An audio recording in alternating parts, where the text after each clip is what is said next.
Welcome back to the #1 channel for NBA betting picks and analysis on all the internet. In this video, we're going to preview the Eastern Conference. We're going to break down each team, and I'm going to give you guys my best futures bets. The books giving us a number of how many total team wins, and we're going to pick over or under that number. This is one of 3 videos that I've done with future picks. One for the Western Conference, today's video with the Eastern Conference, and one more for the individual NBA awards. Now, before we get started with today's video, guys, make sure to subscribe to the channel and click the notification bell. We're just 1 week away, less than 1 week away from the start of the regular season, where all the real action begins. I'm going to be doing 2 videos daily, one early on with free NBA picks for every single game. I'm going to do analysis and picks for every single game. And about an hour before tip-off, I'll be doing another video, a second video, giving you guys my best bets of the day. Now, with that being said, let's get rolling with today's video. Let's go. Let's start things off with the Atlanta Hawks. Once again, we're going to go in alphabetical order, just like we did in the Western Conference video. Atlanta Hawks, first up, let's take a look at their offseason movement. A couple of significant moves. John Collins, the athletic wingman, big, got traded to the Utah Jazz. There were a lot of rumors last couple seasons of him moving during trade deadlines or preseason. It never happened. This year, the team finally pulled the trigger and John Collins moved to the Utah Jazz. On the acquisition front, they picked up a couple of vets, Wesley Matthews and Patty Mills, a couple of shooters. Looks like the team is getting even smaller than what they were last season. There are going to be reports are that they are expecting Onyeka Okongwu to have a breakout season. Probably the reason for them moving John Collins to the Utah Jazz. Want to free up some more minutes, get Okongwu in there. They're expecting a lot of big things out of him. Now, over here we see 42.5 wins given to us by the books. This number does look a little high in my opinion. Last year they went 500, 41. What's interesting here, guys, with the Hawks, they did score a lot of points, 118 points a game, but also gave up an 118. 500, 41 on the season, giving up 118 points, scoring 118 points. Just overall, all across the board, even. With this season, 42.5, guys, I think this is a bit too many. The Hawks look like they will regress. Under 42.5 is my pick for the Atlanta Hawks. Up next, the Boston Celtics, one of the favorites to win the NBA championship once again this season. Last year, they made it to the conference finals, got upset in Game 7 at home to the Miami Heat. That looked like the final straw for the Celtics front management, and we saw a complete overhaul. Let's take a look at the offseason moves more specifically. Over here, we see Malcolm Brogdon. Danilo Gallinari didn't play at all. He was out with a knee injury all season. He got moved. Blake Griffin got let go. Marcus Smart, the heart and soul of the Celtics, got moved to the Memphis Grizzlies. Grant Williams, Robert Williams, obviously, guys, very important players, not on the roster this season. The team added a couple of very big players, very big names. Kristaps Porzingis, the 7'3" perimeter player, moved over from the Washington Wizards. And they also picked up Drew Holiday from the Milwaukee Bucks. Even though Drew Holiday first got moved to Portland and Portland traded him to the Celtics, Drew Holiday, it looks like he's going to be filling the void of Marcus Smart in the point guard spot. The Celtics, guys, arguably the best starting 5 in the NBA. The problem with them looks like it will be depth. Even though a couple of players like Peyton Pritchard and Hauser, they're expected to be in the rotation, help off the bench. This is a very top-heavy team, guys. Injuries could be a problem if one of their top guys or 2 of their top guys get injured. Things could completely collapse. They are fragile, but as of now, guys, the way things stand, probably the top starting 5 in the league. Of course, there are issues with depth. They could probably address it later on in the season, or we might have some surprises with some of the players I just mentioned, like Pritchard and Hauser. They could pick it up. Derek White, also another very good player, coming back. Celtics, one of the top teams in the league, one of the favorites to win it all. 54.5 for the regular season. Looks like a high number, but I think they will be able to surpass that. I have them over 54.5. They won 57 last year. The Marcus Smart trade was a blow to the team, but I think they'll be just fine. 54.5 over is my pick for the Boston Celtics. Up next, Brooklyn. The Nets look like they're going to be continuing their rebuilding process after the trade deadline last year, which completely blew up the whole Kevin Durant, Kyrie Irving, James Harden project. The team is in rebuilding mode. They do have a lot of good pieces, a lot of good players. No superstars really on the team. Mikal Bridges is the best player on Brooklyn. You can't exactly call him a superstar. Let's take a look at the offseason, see what they did. Nothing really significant over here. We see Seth Curry, Joe Harris, Patty Mills, Summer, Watanabe. Nothing really that great. Players that they can easily replace with what they already have on the roster. Darius Baisley, they signed him. Over here, we see Dennis Smith Jr. came over from Charlotte. Should get some minutes in the backup role.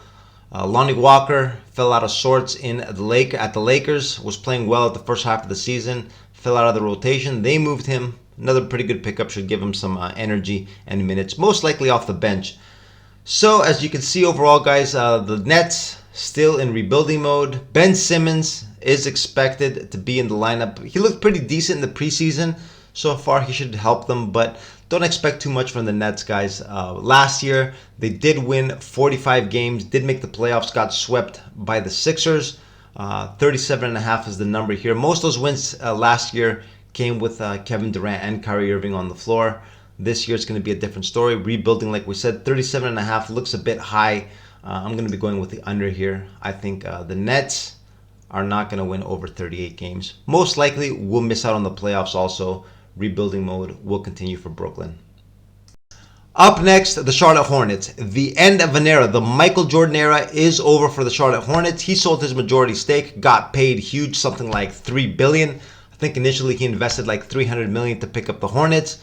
Got a huge turnover on his investment. But I think Charles Barkley was right, guys, was right. Just look at his track record in drafting players. It's not that great. And I think Michael Jordan fucked up one more time before selling his team. I'll tell you guys exactly what I'm talking about. Let's look at the offseason moves over here. Brandon Miller, drafted number 2 overall. Brandon Miller could turn out to be a baller, big-time player, but I don't know how they passed up on Scoot Henderson. Of course, LaMelo Ball is the point guard on the Hornets. Scoot Henderson is also the point, but sometimes, guys, you just got to take the better player. And in my opinion, Scoot Henderson was the better player. I think the Hornets will regret not picking him up. Brandon Miller, we'll see what he does, but I don't think he's going to have the same impact as Scoot Henderson. Now, the rest of the players we see over here, a very funny story here. This guy, Kai Jones, I think it was drafted last year. He was talking a bunch of smack on his teammates on social media. Then he went out public and said he's demanding a trade from the team, and the team couldn't be fucked. They just put him on, they just waived him, didn't even bother putting him on the trade market, decided he has no value. He's gone. The rest of the guys, Kelly Oubre Jr., Dennis Smith, a couple players that had roles on the team last season, moved on to different teams. Miles Bridges, this is the player, guys, the most important player on the team. He's serving in a suspension for domestic abuse. And news I saw floating around a couple days ago on ESPN is that he turned himself in. It looked like he attacked his girlfriend, his wife, once again. But other than that, we don't have any other news. As of now, it looks like he's going to have to serve another 10 games of his suspension, and he'll be back. A very important piece to the Charlotte Hornets. Over here, guys, 31.5 games is a little high. Of course, it's really high if Miles Bridges doesn't play. As of now, he is going to be coming back after 10 games. I think the Hornets can pick it up. I have them going over 31.5, but it is a bit of a question mark, a little iffy. We got to check Miles Bridges' status here before we pull the trigger on the Charlotte Hornets over here. But as of now, with him playing, over 31.5 is my prediction for Charlotte. Up next, the Chicago Bulls, one of the more mediocre teams in the NBA from last season. This season, guys, looks like we're going to have much of the same. Let's take a look at the offseason movement. Rather quiet over here we see for the Chicago Bulls. They moved Patrick Beverley, Javonte Green, Derek Jones. Picked up Javon Carter, to fill in at the backup point. Torrey Craig from Phoenix. Nothing really great. You see, nothing really worth mentioning. I don't think the dynamics of the team will change too much. The Chicago Bulls, 37.5 is the number over here we got. Last year they won 40 games, lost in the play-in tournament. I think there's going to be another mediocre season for Chicago. This is a contract year for DeMar DeRozan. Expect him to have a big season. He's going to be looking to get one last big contract before he retires. He's getting up there in age. The Chicago Bulls re-signed Nikola Vucevic, 3 years, $60 million. Not bad, $20 million a year. The way they've been giving out money this offseason, it looks like they kind of kept him on the cheap. The Chicago Bulls going to be going with the same roster they had last year, pretty much. Much of the same. 37.5 the number. I think guys are going to go below this number, under 37.5. I think they're going to have a worse season than they did last year. Looks like they might be blowing things up maybe next year, getting into rebuilding mode. Under 37.5 is my prediction for the Bulls. Up next, the Cleveland Cavaliers, one of the top regular season teams last year in the NBA, with one of the best young cores in the NBA. Made some minor tweaks in the offseason. Let's take a look at what they did. Minor tweaks, addressed a few problems that they had. We can see the players here that they lost. Nothing very significant to really talk about. Cedi Osman is probably the most important player that will not be on the team this year. They did pick up 2 shooters, George Niang, Bang Bang Niang from Philly, and Max Strus, a vital piece of the Miami Heat team that made it to the finals last year. He had a great season, signed a good contract, got paid. Good for Max Strus. 2 shooters, something that the Cavs did struggle with last year. We all know one of the top teams in the regular season, 51 wins. In the playoffs, kind of shit their pants a bit. Jarrett Allen kind of admitted to that in their loss to the Knicks in the playoffs. They look nothing like they did in the regular season. They're going to have to address that problem. A year of experience will help. They did get their feet wet. The young guys got some playoff experience. It is a different sport, guys. Playoff basketball with regular season basketball. I think the Cavs will be a lot better this year. The 50.5 wins, I think they could surpass that. Repeat what they did last year. Probably do even better. Maybe even hit 53, 54, 55 wins. I have them over the number here, 50.5. It is a contract year for Donovan Mitchell. I think he's going to ball out. Let's see what the Cavs do. I'm really high on them. I think they have a good future and will have a good regular season. Over 50.5 is my pick for the Cavs. Detroit basketball. The Pistons guys in rebuilding mode. The worst record in the league last year at 17-65. And over here we see the books giving us 28.5. That's an 11.5 game increase on their prediction. They're really high on the Pistons. I'm also really high on the Pistons. Let's take a look at the offseason moves and see why. First and foremost, guys, they added Monty Williams as the head coach. The ex-coach of the Phoenix Suns, NBA Finals experience, very good with young guys. He's a coach that a lot of players can relate to. He's an ex-player himself. I think he's very good with discipline. Even though the Pistons guys last year, even though the record was very poor, they always played hard. Just a lack of talent couldn't get them over the hump. They only won 17 games. Over here in the offseason, didn't really lose much, as we can see here. Nothing really worth mentioning. They did pick up a couple of vets, Joe Harris and Monte Morris. Experience and shooting, they should help the team. Cade Cunningham, guys, is going to be coming back. He missed the majority of the season last year. He could have a breakout season. I'm really high on Cade Cunningham. Plus, number 5 draft pick, Ausar Thompson, looks very sharp in the preseason, looks very good. A lot of people are high on him. He dropped to number 5. Probably should have gone a little higher. I think he's going to have a really good rookie campaign. The Pistons, guys, 28.5 wins. Like I said, 11.5 wins higher than what they got last year. And I think they're going to go above that. Over 28.5 is my prediction for the Pistons. I think they're going to surprise some people. We'll probably win 30. Maybe look on the outside of the playoffs. Could try and hit a spot in the play-in tournament. We'll see how it goes. I'm really high on the Pistons. I think they're going to give us some value this year. Detroit over 28.5 is my prediction. Up next, the Indiana Pacers. The Pacers last year missed out on the playoffs, won 35 games. Over here we see the number. This year at 38.5, which means the books do expect them to improve And I also believe that they're going to improve. Let's look at the offseason movement.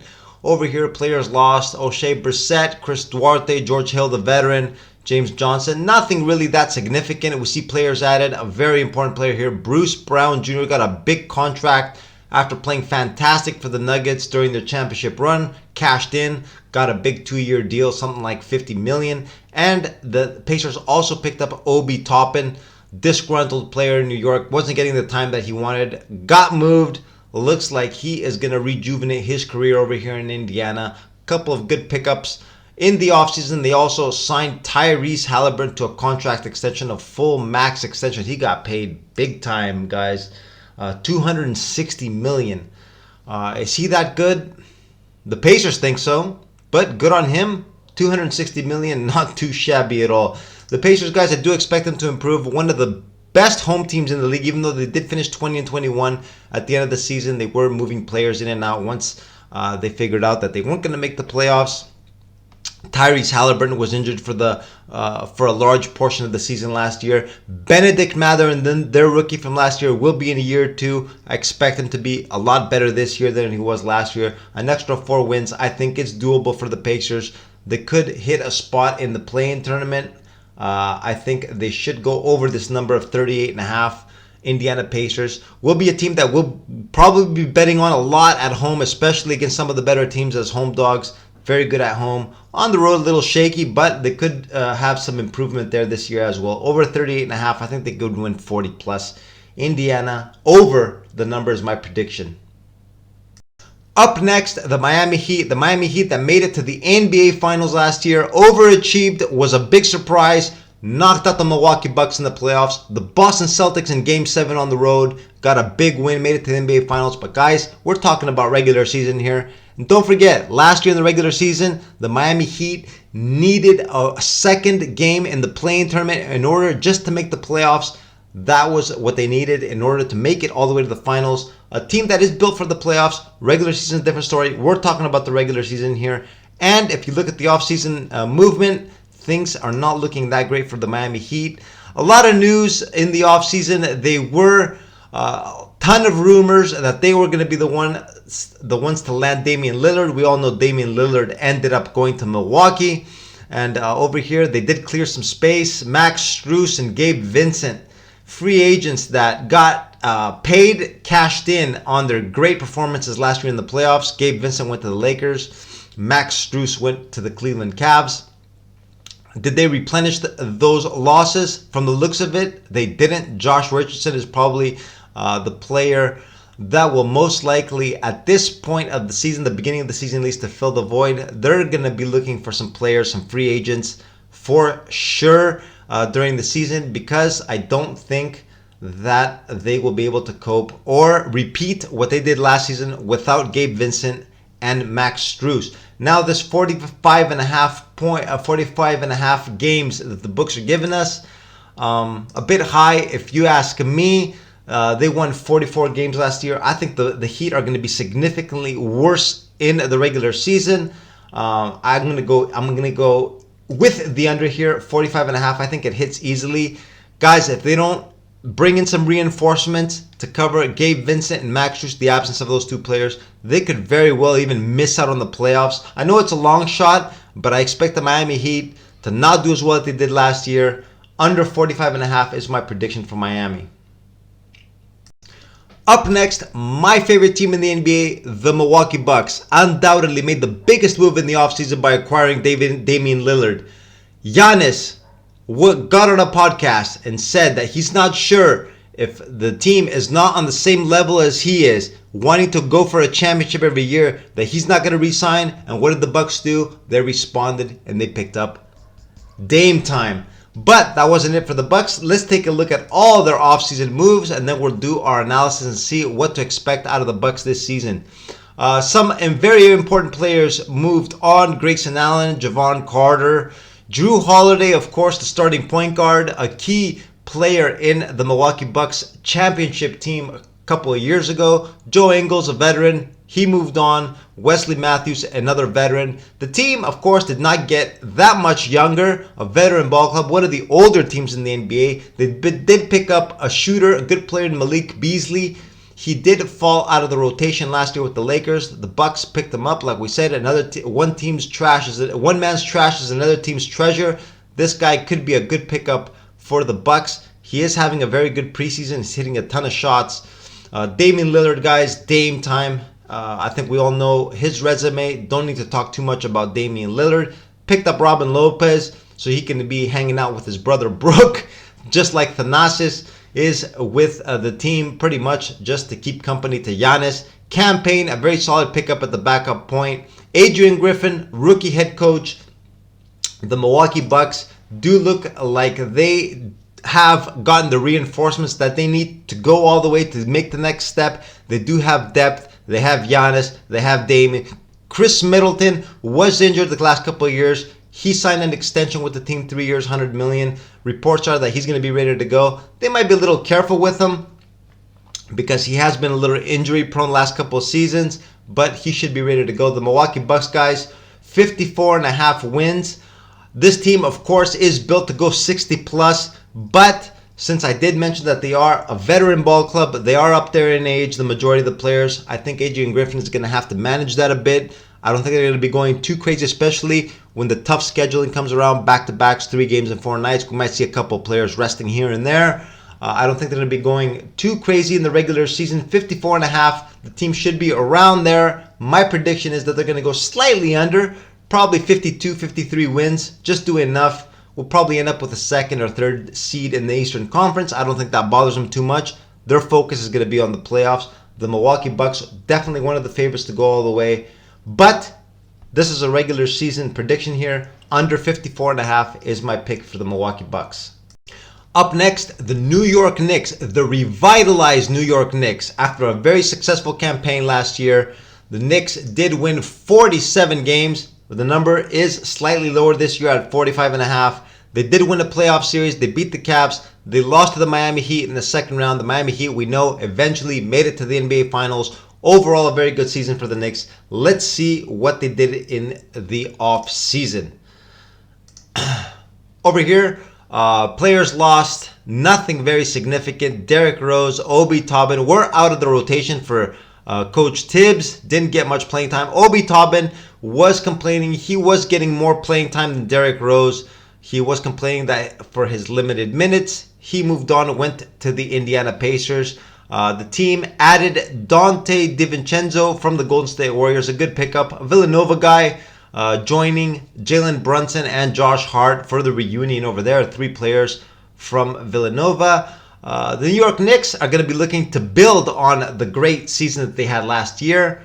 47 wins. Second round of the playoffs are going to look to go a little further. They kept the group together overall. Coach Tibbs is going to look to keep going with the same guys, and why not? It's a very good group over there. An extra year of experience should help the Knicks out. One of the top road teams in the NBA. If they can improve a little bit at home, where they were just 23-18, a team of their caliber should probably get a few more wins than just 23 at home, a 23-18 record. They were 24-17 on the road, a better road record than they were at home. If they improve a little bit at home, I think they should be able to surpass this number. Even though a lot of teams are improved this year in the NBA, I think the Knicks could repeat last year's performance, be one of the top teams in the league. I have them going over 45.5. I think they could get close to 50 wins, probably around 47, something similar to last year. 47, 48 wins, I think, should be in the bag for the Knicks. Up next, the Orlando Magic, a team that is in rebuilding mode, very respectable. I really like the Orlando Magic guys. Last year, even though they did get eliminated from playoff contention early on in the season, they played the season out. No tanking whatsoever, no signs whatsoever of tanking, even though they could have easily pulled the plug and looked for better positioning in the draft lottery. They didn't do that. They're taking their rebuilding process very seriously. Let's take a look at what they did in the offseason. Over here, not much movement. They lost Bol, Michael Carter-Williams to free agency. Bol got waived. Michael Carter-Williams, a free agent. They picked up Joe Ingles from Milwaukee, a veteran player. Should help the young guys on this team as a mentor. Lots of experience. Can hit the shot. Can hit the three-point shot. Very tough, gritty player. Should add a little bit of toughness to the Orlando Magic, the young team. Other than that, Mac McClung, last year's Dunk champ. We'll see if he can stick around, not get devoted to the G League. We'll see what happens with him. What's very interesting, guys, the Orlando Magic will have a ton of free agents at the end of the regular season. So a lot of guys will be playing for contracts. Like I said, they are in the rebuilding process, but the organization does seem to be on the right track. They did win 34 games last year playing all out. The books giving them 3.5 more this year, 37.5. I think that they will be hovering around this number. It will be close, but I think they just might not make it. 37.5, I'm going with them under the 37.5. They will most likely miss out on the playoffs once again, but very tough group. We're going to be paying attention to them during the regular season.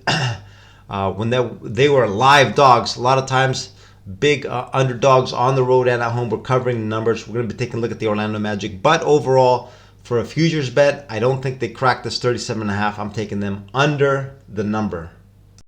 Up next, the Philadelphia 76ers. Lots of drama on the Philadelphia 76ers, guys. As we can see here, the books giving them 48.5 with the over-under. They won 54 games last year. That's a big drop, a sharp drop in the prediction for the Sixers.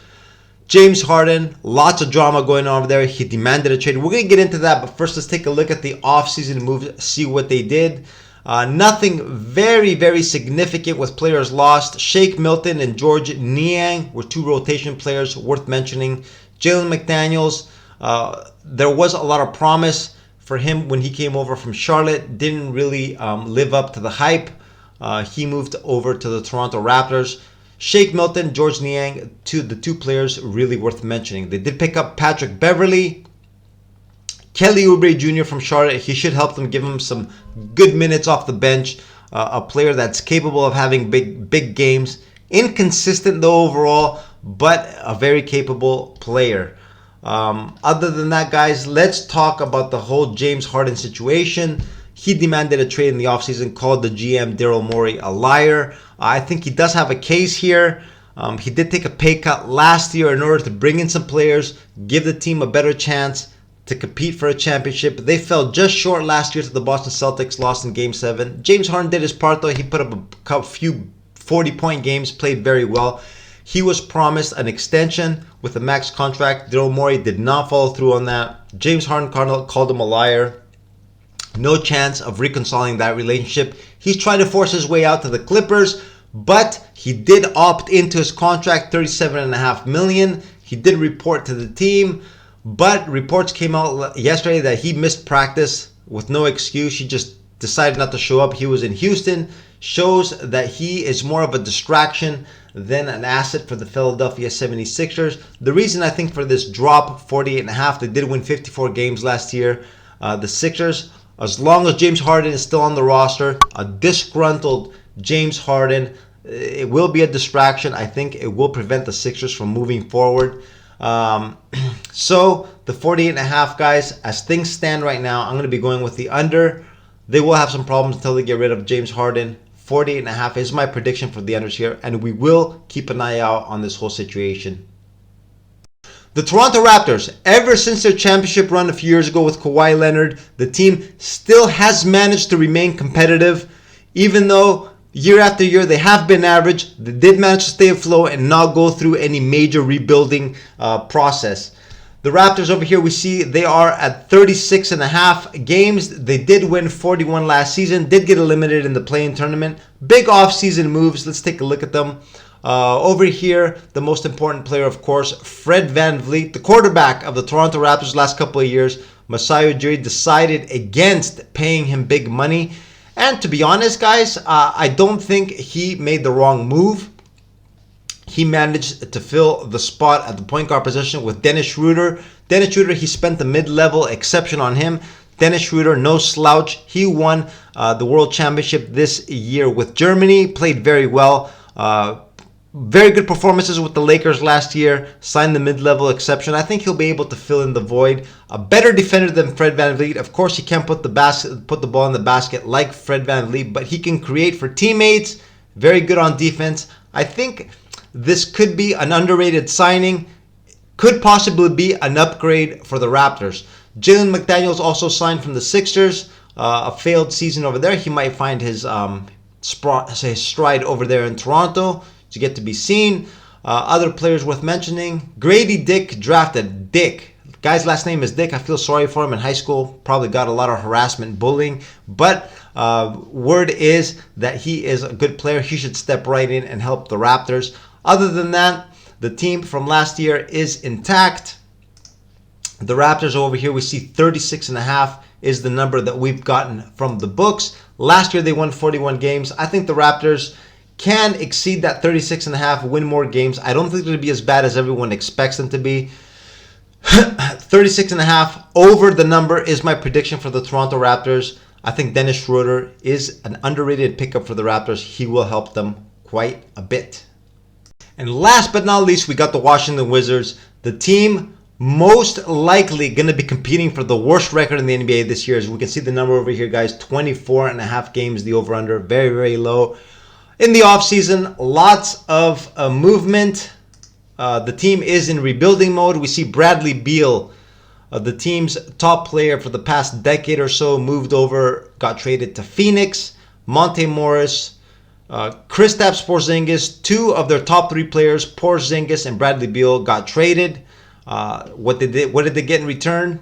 Jordan Poole from the Golden State Warriors, young player. Tyus Jones, backup point, another very good pickup. Tyus Jones. Danilo Gallinari played in the preseason, missed all of last season with Boston. Should help a veteran. Don't know how durable he will be. Like I said, the Wizards are in rebuilding mode. Keep in mind, guys, the top player now for the Washington Wizards most likely is going to be Kyle Kuzma. When Kyle Kuzma is the best player on your team, you can't have too much expectations. 24.5 looks a little generous. I think the team is going to fall below this. We'll probably end up with the worst record in the NBA. I have them under 24.5 games. This team will be interesting though in the regular season on the live betting. I see a lot of swings back and forth. The team's going to play no defense. They're going to be going on a lot of scoring runs. Jordan Poole should average in the high 20s. He averaged 20 last year in Golden State. He should have a breakout season, but I don't think it's going to result in a lot of wins for the Washington Wizards.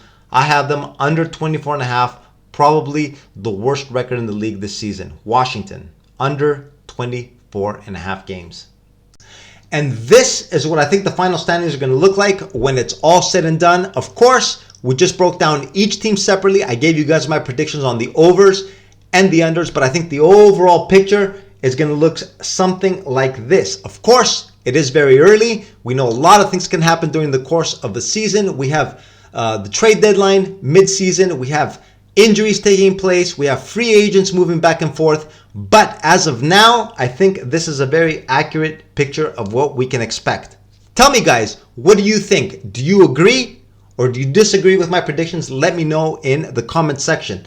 Also, remember, this is one of a 3-part video series with futures predictions. I have one for the Western Conference. I also have one with the NBA Individual Player Awards, MVP, Defensive Player of the Year, Most Improved Player, and so on. I think we're going to have some value over there. This is a video I think you really need to check out. Also, remember, subscribe to the channel and hit the notification bells. We've got less than a week to go to the start of the regular season. I'm going to be doing 2 videos daily.